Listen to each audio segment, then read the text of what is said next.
Hello Pisces, Sun, Moon, Rising, and Venus Signs. Kamusta kayo? Sana po nasa mabuti kayong kalagayan. Welcome back po sa Star Tarot. Kung bago kayo rito, welcome din kayo. Thank you for your support. I truly appreciate it. God bless you all, Pisces. So, paunang mensahe ninyo, ito nagpaiwan, and this is for general life. We have the Hanged Man. Ayan. So, this is stagnant energy, no?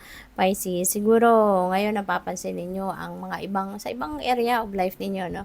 Baka merong pagtigil, no? Pero merong pag-pause sa mga nangyayari at sa mga ginagawa ninyo, maaaring may mga delays, may mga ganon. Kasi it's the mga strategy ito ng universe para magkaroon kayo ng time para sa sarili ninyo. Magkaroon kayo ng time para magmuni-muni kayo, mag-reflect kayo on different things, on various things sa buhay ninyo. No? Kasi siguro, you've been very busy all this time. No? Siguro, ang dami-dami ninyo pinagkakabalahan, marami kayong ginagawa. 'Di ba? All this time at maaring hindi na kayo nagkakaroon ng time para sa sarili ninyo, no? Para makapag-rejuvenate at maka-recuperate man lang kayo. Kaya ayan, no, there would be delays, there would be pause, no, sa mga ginagawa ninyo so that you would have time, no? Wala kayong choice kasi hindi umaandar, wala hindi gumagana, hindi nagpo-progress. Kaya ngayon, parang teka muna, no? Magninilay-nilay na lang muna ako, yung ganon. So, pwedeng ganon mga nangyayari dyan. For your money, career, and finances, we have death energy. There is a change now happening. There are changes coming your way. At ang mga pagbabagong ito could be pagbabago wherein gusto mo to, no? You are shedding old skin, no? Siguro pwedeng sa diskarte ninyo ito sa pagmamanage ng pera, 'di ba? Pwedeng babaguhin ninyo ito. Mag-a-apply kayo ng mga panibagong methodologies. Pwede rin at trabaho, no? Maaaring magtatanggal kayo or magsasara kayo ng pinto para sa ibang trabaho ninyo, 'di ba? Hindi lang siguro isang full-time job ang ginagawa ninyo, baka meron din kayong part-time, something like that.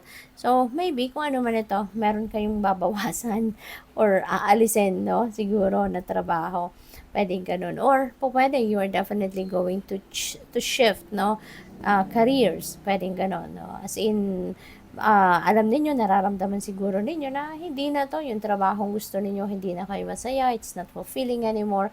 Kaya siguro, you are going to change the path that you are going to walk on, 'di ba? So, pwedeng gano'n.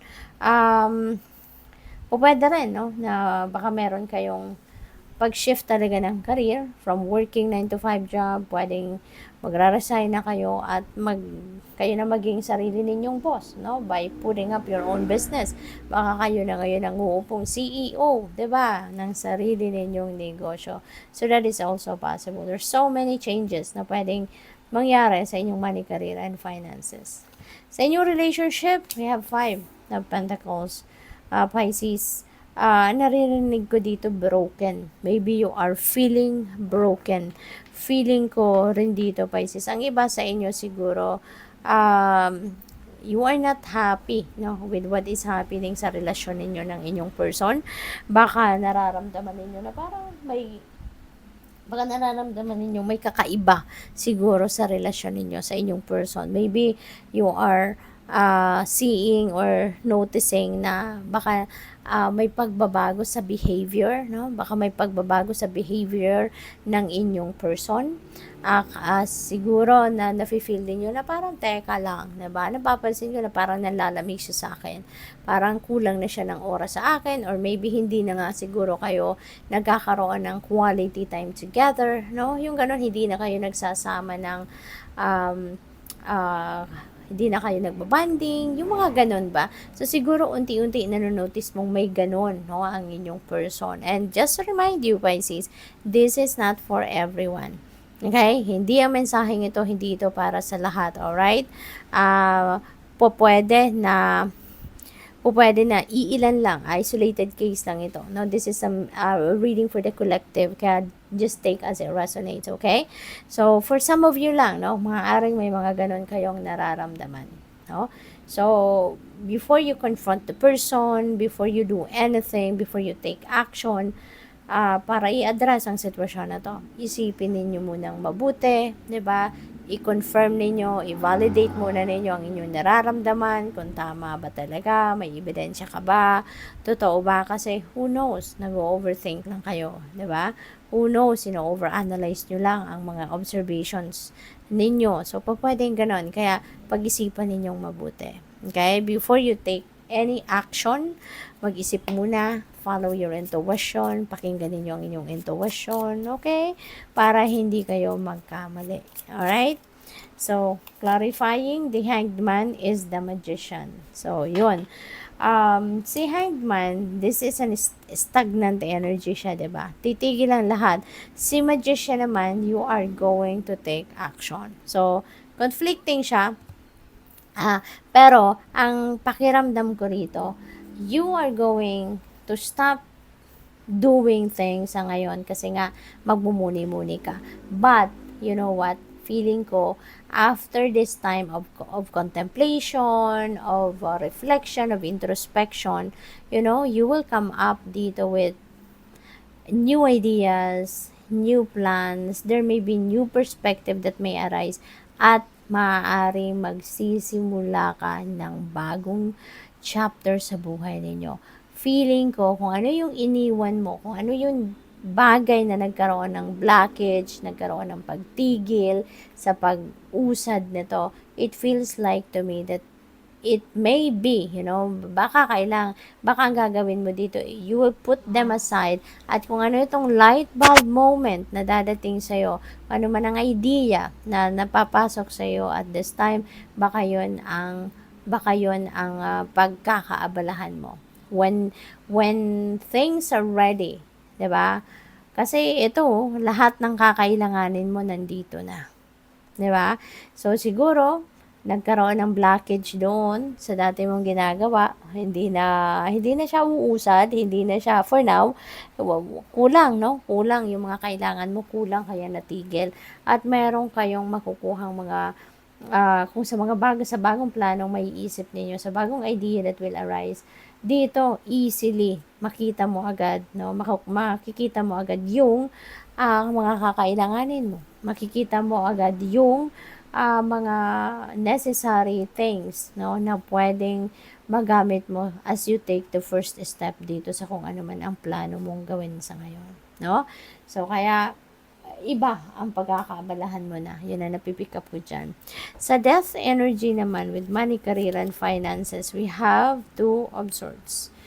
Decision. There is a decision that you need to make. Pero ngayon, no, parang hindi mo ba nakikita kung ano yung uunahin mo siguro. Kasi 'di ba magbabago ka ng sitwasyon, babaguhin mo ang inyong sitwasyon. So siguro sa dami mong naiisip din na gusto mong baguhin, so ngayon maybe you're still thinking kung ano yung uunahin mo. Ano? Anong ipa-prioritize mo sa ngayon? Kaya yun din napipick up ko dyan. We have King of Swords. Ayan. So, maybe you're going to ask for advice. No? Ang napipick up ko dito, Pisces, maybe you're going to have consultations. So, let's say for example, provided that you found out talaga na totoo, ang hinala mo totoo, no? Na pwedeng may third party, pwedeng nag-fall out of love na yung person mo sa'yo, or pwedeng baliktad din kasi, pwedeng ikaw, 'di ba, nag-fall out of love na sa person mo. So, anything is possible dito, no? The energies are fluid. Depende ito sa inyong sitwasyon. But maybe you are going to consult with a professional. Maybe you are going to try to see, no, different options. Kaya siguro, baka ang iba sa inyo dito, up to the extent na mag-iisip kayo na magkonsulta kayo sa abogado or sa judge, kasi baka titingin kayo kung ano ang pwede ninyong gawin dito. Kasi depende, baka may mga ebidensya na ang iba sa inyong nakukuha, or may napapatunayan na kayo na tama yung hinala ninyo. Diba? Baka may mga ganong sitwasyon. So, you are going to consult professional dito. Abogado or judge, pwedeng ganon. Or baka magkukonsulta kayo dito sa mga counselors, no? Baka meron kayong mga lalapitang counselors para humingi kayo ng advice, regarding your marriage or your partnership. So, final message ni Pisces is message in a battle. Ayan. So, divinely guided kayo. Feeling ko, divine guidance ito. No? This is divine guidance. This is a intuitive messages and not just coming from the divine universe na dadating sa'yo. Kaya pakinggan ninyo ito. No? It will guide you. It will tell you kung ano ang dapat. It will guide you towards the right decision or towards the right path. Okay? Good luck. Thank you for watching. Love and light. Namaste.